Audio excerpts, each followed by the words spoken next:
ويستكبرون عن عبادتي. دعا مانگنا گویا کہ اللہ تبارک و تعالیٰ کے سامنے ہاتھ اٹھانا گویا کہ ایسا ہے کہ اپنی کمزوری کا اظہار اور اللہ کی طاقت کا اظہار کرنا ہے، اقرار کرنا ہے کہ اللہ ہی دینے والے ہیں اور اللہ ہی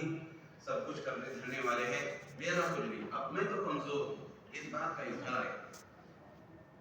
اور نہ مانگنے والا جو ہے اللہ کے سامنے ہاتھ میں اٹھانے والا، دعا نہ کرنے والے کو متکبر کہا گیا ہے۔ اور اللہ تبارک و تعالیٰ کو کبر جو ہے پسند نہیں، اللہ فرماتے ہیں کہ متکبرین کو ہم جہنم میں داخل فرمائیں گے۔ تو دعا جو ہے عبادت ہے۔ حدیث پاک میں اللہ کے رسول صلی اللہ علیہ وسلم فرماتے ہیں الدعاء هو العبادت، کہ دعا عبادت ہے، جسے نماز پڑھنا عبادت ہے، روزہ رکھنا عبادت ہے، اسی طریقے سے دعا یہ خالصاً ایک عبادت ہے، چاہے کوئی بھی دعا ہو،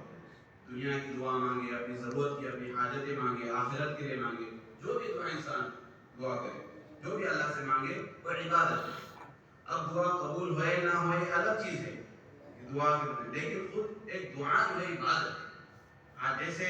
بہت ساری عبادتوں میں غفلت ہے، اسی طرح دیکھنے میں آ رہا ہے کہ دعا مانگنے میں انسان غفلت کر رہے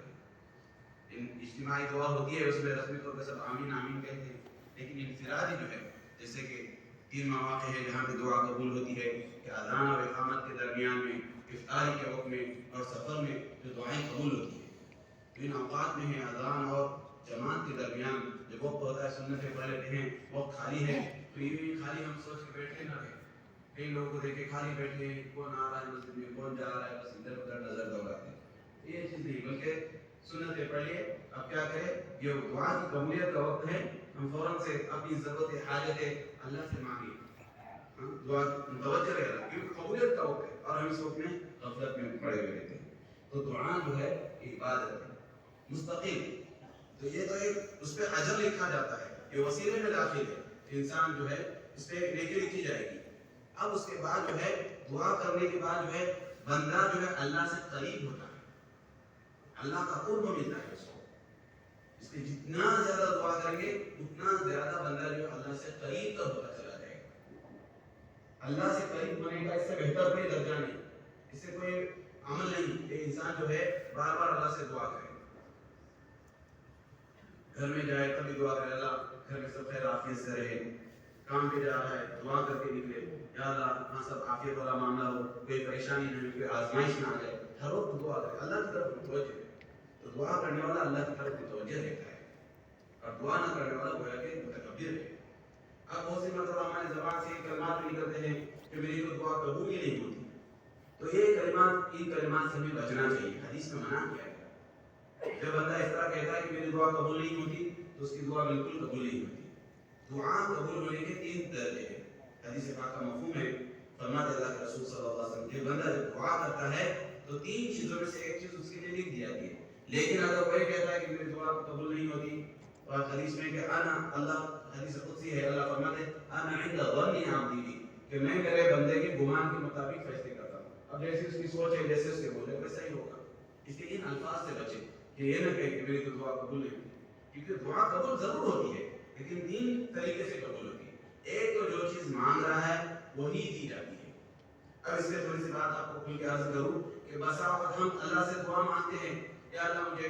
اولاد دے دے، یا اللہ مجھے فلاں نوکری دے دے، یا فلاں چیز مانگتے ہیں، لیکن اللہ تبارک و تعالیٰ وہ چیز نہیں دیتے۔ اللہ جو ہے حکیم ہے، علیم ہے، حکمتوں کو جانتے ہیں کہ ہمارے لیے کیا بہتر ہے۔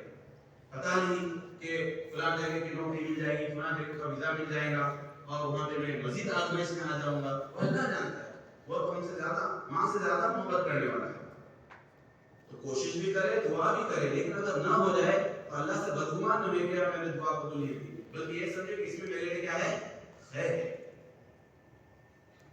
مفتی تقی عثمانی صاحب دامت برکاتہ اللہ عمر برکت دے اپنا قصہ بیان کرتے ہیں کہ حرمین کے سفر پہ تھے اور کسی عزیز نے ان کو جو ہے کویت کے لیے بلایا،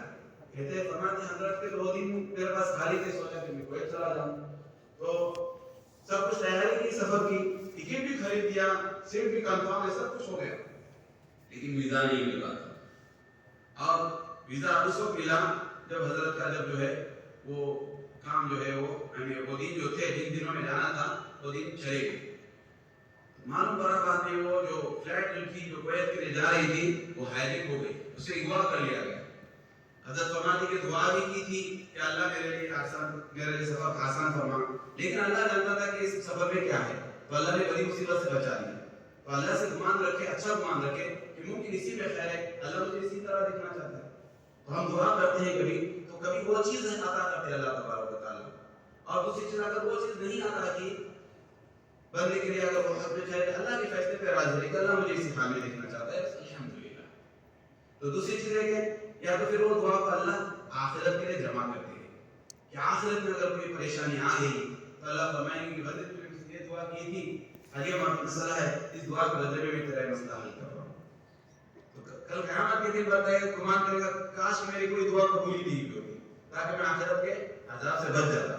کیونکہ وہاں پہ تو پیسے ریال اور کچھ نہیں چلے گا، واسطہ وسیلہ نہیں چلے گا، وہاں پہ تو صرف کیا چلیں گے، اعمال چلیں گے، شفاعت چلیں گی اللہ کے رسول صلی اللہ علیہ وسلم کو یا اللہ جس کو اجازت دے دے۔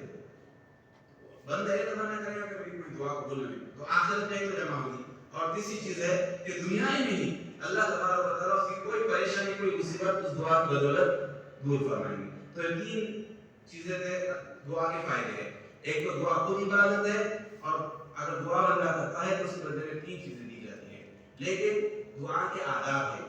اللہ کے رسول صلی اللہ علیہ وسلم نے آداب بھی سکھائے کہ دعا کرنے سے پہلے کیا کرنا ہے، سب سے پہلے الحمدللہ رب العالمین پڑھنا ہے، اللہ کی حمد کرنا ہے، الحمدللہ بولو، اور کوئی تعریف اللہ کی کلمات ہو تو سب سے آسان الحمدللہ رب العالمین اللہم صلی وسلم علی محمد، آپ صلی اللہ علیہ وسلم درود فرمائیں، ٹھیک ہے، کیونکہ درود کے ساتھ جو دعا کی جاتی ہے اللہ درود تو پہنچنا ہی پہنچنا ہے، اس میں تو کوئی شک نہیں ہے۔ تو انشاءاللہ جب شروع میں جب درود پڑھیے، جب یہ پہنچ جائے تو انشاءاللہ دعا بھی پہنچ جائے گی۔ تیسری چیز جو ہے اپنے گناہوں کی معافی مانگے، اپنے گناہوں کو یاد کرے اور اللہ سے معافی مانگے، توبہ کرے، آئندہ نہ کرنے کا وعدہ کرے، نادم ہو، شرمندہ ہو، اور اس کے بعد کیا کرے، اللہ تبارک و تعالیٰ سے جو ہے اپنی اس کے خاتمے کی، آخرت کی، قبر کی دعائیں کے لیے جو ہے دعائیں مانگے، اس کے بعد تمام مومنین کی دعا مانگے۔ تو دعا کے آداب ہے، اور پھر اختتام میں اسی طرح سے درود پاک پڑھے، یہ دعا کے آداب اصول ہے۔ لیکن حدیث پاک میں آتا ہے اللہ کے رسول صلی اللہ علیہ وسلم فرماتے ہیں کہ ان اللہ طیب لا يقبل الا طیبا،